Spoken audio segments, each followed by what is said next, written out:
এই হচ্ছে সুপারভাইজারদের বউদের জীবন। বুধবারের দিন দোকান বন্ধ, আমার শরীর ভালো না তাই একটু ঘুরতে নিয়ে যাচ্ছিল। এখন ফোনে এসে কি করতে হবে? কি কাজ?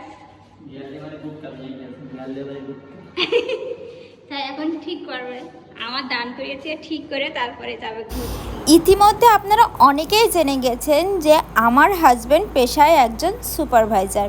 সত্যি বলতে আমি আমার হাজব্যান্ডের সুপারভাইজারি পেশাটা নিয়ে গর্ব করি, কখনো লজ্জাবোধ করি না, কারণ আপনারা অনেকেই এই পেশাটাকে অনেক ছোটোভাবে দেখেন। আমার হাজব্যান্ড 2008 সাল থেকেই সুপারভাইজারি পেশায় নিয়োজিত। 2013 সালে তার সাথে আমার বিয়ে হয়। সে খুব ছোটোবেলা থেকে তার পুরো সংসারের দায়িত্ব নিজের কাঁধে তুলে নিয়েছিল, যার কারণেই আজ সে সুপারভাইজার। সে চাইলে একটা ভালো পোস্টে চাকরি করতে পারত, সে মেধা তার ছিল, সে দমটাও তার ছিল, সে পড়াশুনোটাও সেরকম ভালো করত, কিন্তু ভাগ্যের পরিহাসে তার পড়াশুনোটা বন্ধ করে দিতে হয় এবং পুরো ফ্যামিলির দায়িত্ব নিতে হয়। বর্তমান পাপাকে প্রিন্সেস ছেলেরা কিন্তু এই দায়িত্ব সম্পর্কে তেমন জানবে না।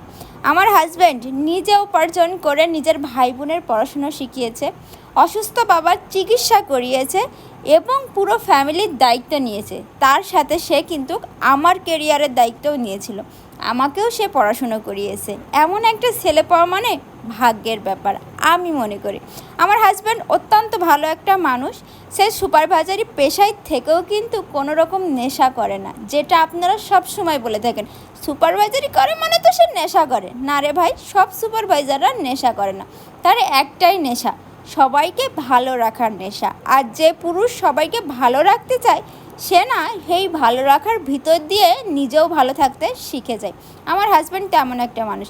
সত্যি বলতে তাকে নিয়ে ভিডিও করতে আমি চাই না, কারণ তাকে বেশি বেশি প্রশংসা করলে তার গর্বে বুকের ছাতি 56 ইঞ্চি হয়ে যায়, যার কারণে প্রশংসাটা একটু কম করি, যাতে ভালোবাসাটা আমার দিকেই বেশি থাকে। কিন্তু আমি তাকে সব সময় খুব বেশি ভালোবাসি আর খুব বেশি সম্মান করি। আর যাকে সম্মান করা হয় তার সাথে সংসার করার মতন আনন্দ আর কিছুতে থাকে না। হ্যাঁ, একটু একটু ঝগড়া করি, এটা সব সংসারেই হয়ে থাকে, কিছু মনে করো না, ঠিক আছে? আজকের মতন আল্লাহ হাফেজ।